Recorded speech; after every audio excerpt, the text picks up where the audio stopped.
Man, Hey, here we go. everybody. I wanted to welcome you again. This is Unmuted. It's such a great place to be, it was close. It was close. It's a great place to be, with my co hosts, Jeff and Sandy. It's really what we can bring you every week. We bring special guests, we bring concepts, ideas, thoughts. Sometimes we just shoot the you know what. And if you don't know that term, well, then just go look it up. And it's really fun to be together because it's really about how we inspire each other. In the show notes, there's ways to connect with us, there's ways to connect with our guests. And again, it's topical. Sometimes it's not. Sometimes we just start chatting. When you get people who live all around the world in different places and are always moving and coming back and forth. And oh my God, I spent the weekend in Newport Beach, California. I don't care what anybody says, it's still one of the most beautiful places in the world. It's just a great day and it's just too much fun. And any place you got 74-degree weather and it's beautiful and sunny and the beaches are amazing, I'm just a happy camper. And I like colder water than warmer, so it's really good. I think that's it on that point. So I'm now going to turn this over to Jeff, who had a brilliant idea, which he does most of the time, but this was also a really brilliant. Usually it's Sandy is the brilliance between all of us and really brings the ideas, but we do come out with it sometimes, so we move forward and step forward and have way too much fun. Michael, I Uh, have ideas today. see, But see, let's see, let's see, give Jeff a shot. see. I knew it. I knew it. What is it? Jeff.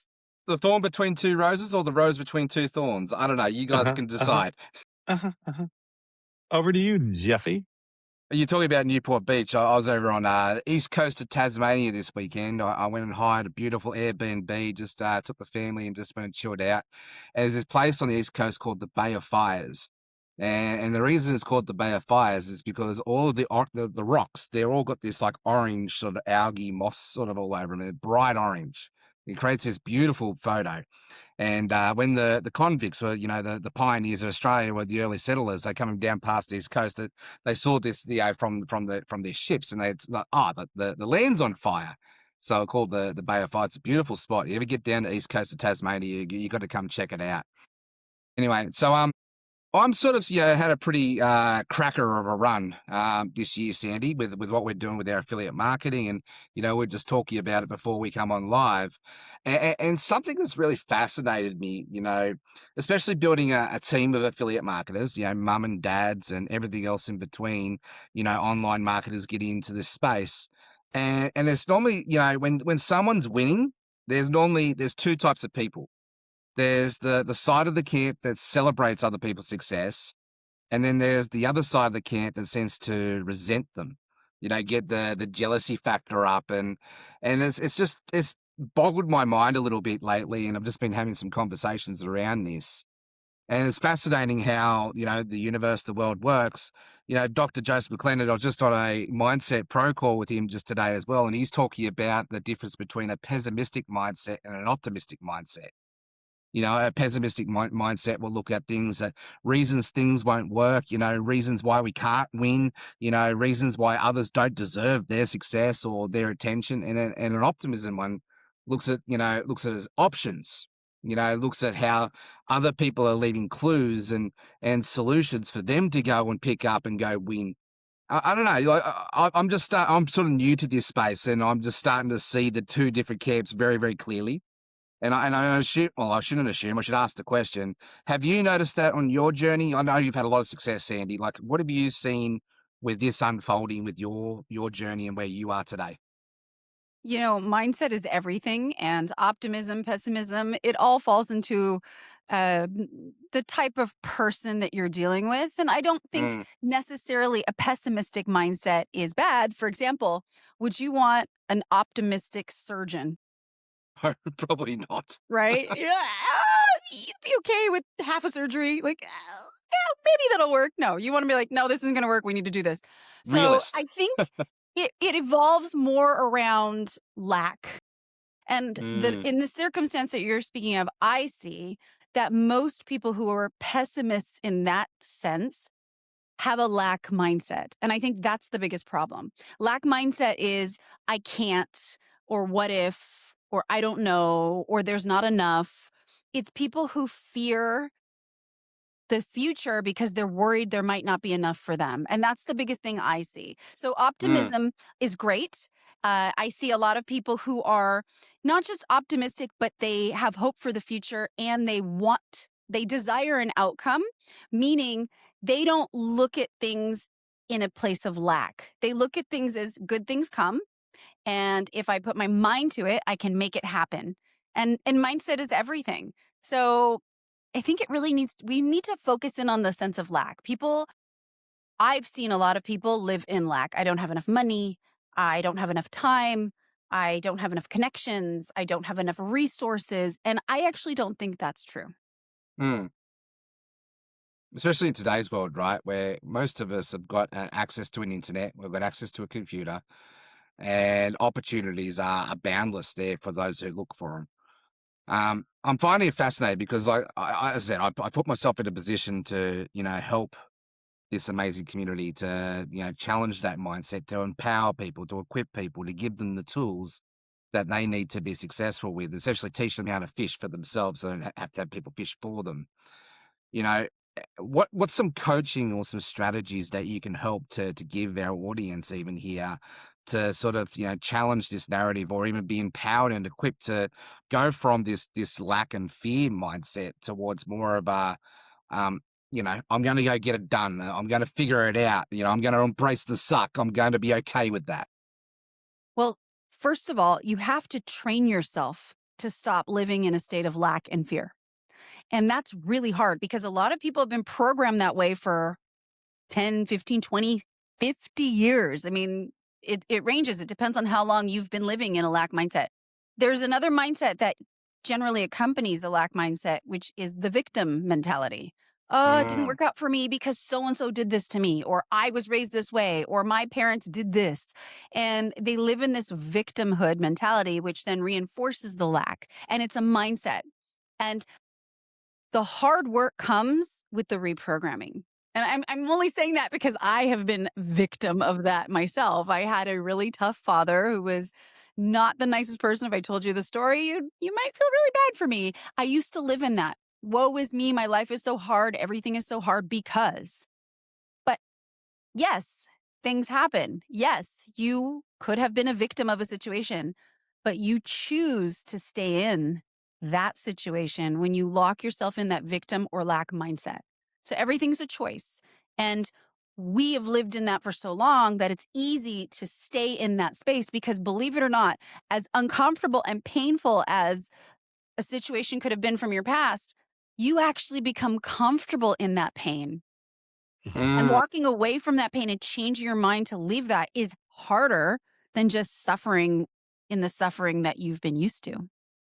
So it's about changing your mindset in a way And that requires reprogramming. right. And as we step into that, which is really funny, is because then there's a decision to be made, as you said, as we step into that. And there's the tendency that it's even out of just comfort because so many times, especially like look at the speaker world, and you're doing what, you're getting on a stage to do what, you're having to talk to what, like what if they're mean to you? Like, you hear the weirdest things, like what if they don't listen to you, what if they walk out, the all the what ifs.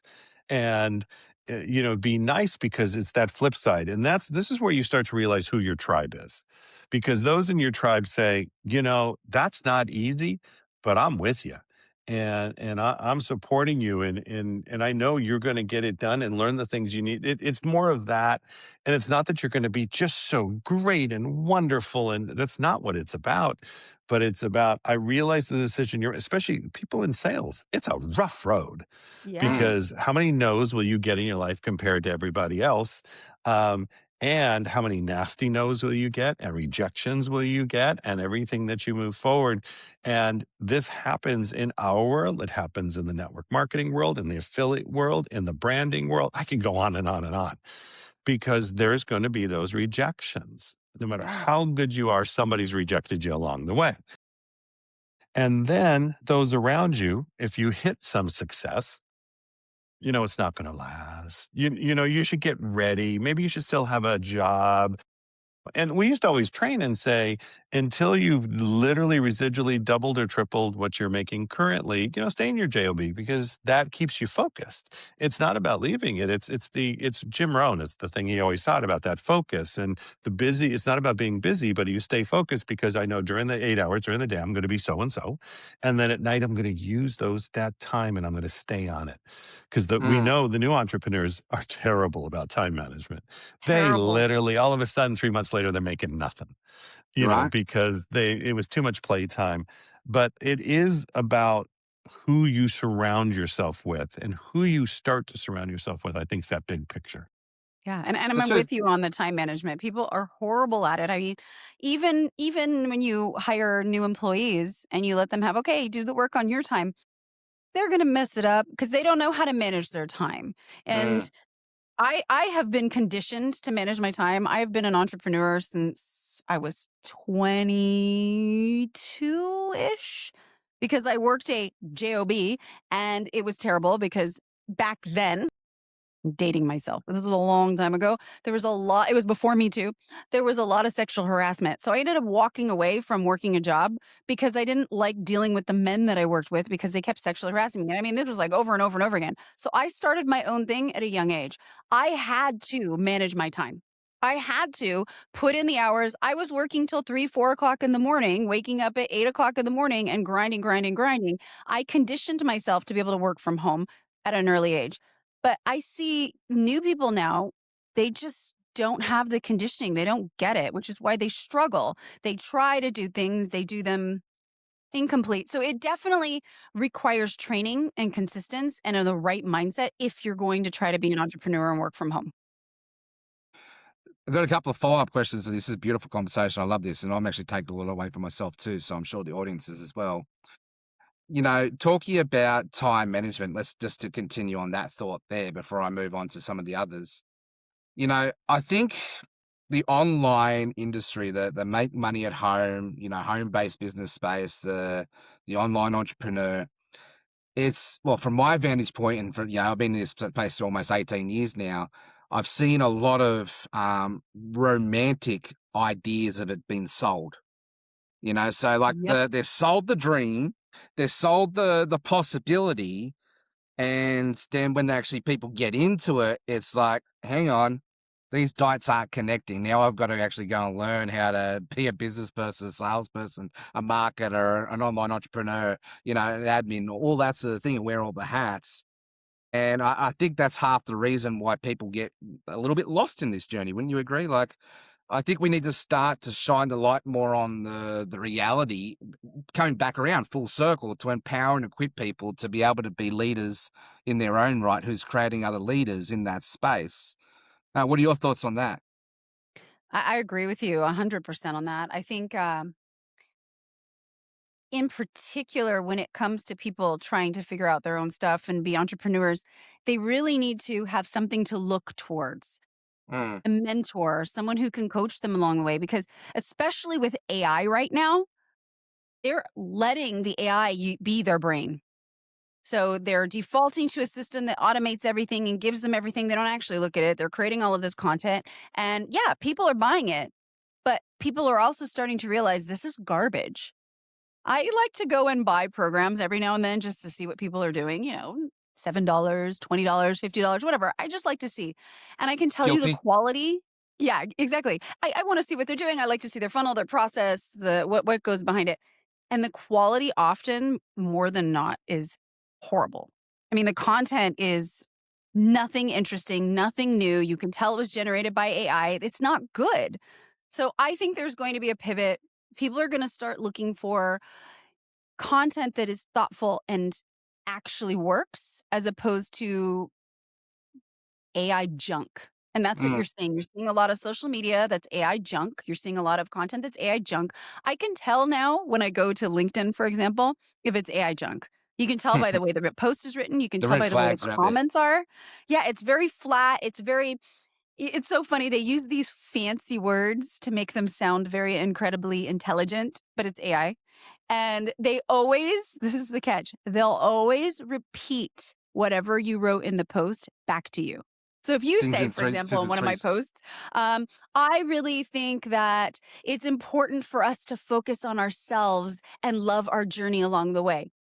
An AI or a virtual assistant using AI will respond, following your journey along the way is very important and it gives you better insight into that. So, pretty much just a repeat of what has been said. Regurgitated. It's Yeah. hilarious. And you can tell when it's a human because they'll say, you know, my dog used, and they'll come with something totally random. And you're like, oh, human. But yeah. Yeah. I find it fascinating. Like, you're definitely, surrounding yourself with the right people. You mentioned it a couple of times, but Michael, you did as well. And I think this is half the reason why I want to have this conversation and bring it home around here around this point is we can only control how we react and respond and how we choose to spend our energy. You said it's a choice, right? So some of the things I want to highlight, and I would love to hear from both of you, is how important is it to choose to keep the right people in our circle? Because if we're getting the pessimistic, the downer type response, that's probably indication of for me anyway, of an indication that I probably maybe got the wrong people in my circle. And so now I've got to look at things from a 10,000 foot view and look at ways to protect my energy, because that's the whole conversation, right? It's energy attracts or repels. And if I'm going to surround myself with other winners who cheer me on, I'm probably going to win more and they're going to win with me. And it's that rising tides raise all ships conversation versus having to deal with, the negative energy, the pessimistic side of things, the draining side of things.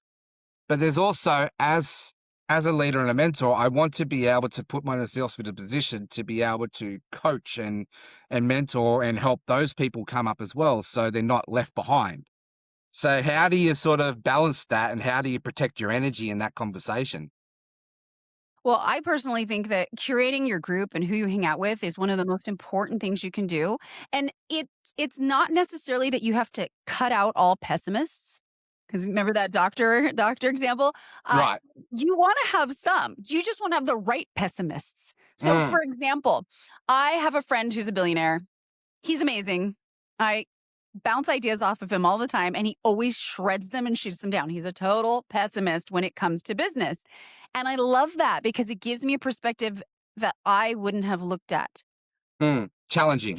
Exactly, challenges me, but he's not a pessimist in a negative way, putting me down or making me feel like my ideas are stupid. He looks at it, the business strategy and the angle, and then has me reevaluate what I'm doing. So you have to be very careful on who you curate in your group. Are you curating someone who is an energy vampire, who's a pessimist in a way to make you feel bad about yourself, which technically only you can make yourself feel bad about yourself, but still people will attempt to drag you down that lane. Those are the people that you need to cut. And unfortunately, a lot of times those people are people in your immediate circle, longtime friends, family members, Family. people that you're around all of the time. Those people, you need to limit their access to influencing you. And then you need to position the right people who have big ideas, who are moving, doing things, creating. That is how you have to curate your group for better performance for yourself and your life. Michael? And it's also, yeah, that was really good. I think, and part of all this is in that circle, right? Your circle of excellence, been called many different things. Um, there is, because we've all had the energy vampires. Oh, those are always so much fun. And you're right, they're usually family members or a cousin or a niece or somebody along the way. Um, or a friend that you just want more for them than they want for themselves. And I've learned with those friends, we have the friendship. We don't talk business. We don't talk, there's just things we just don't do.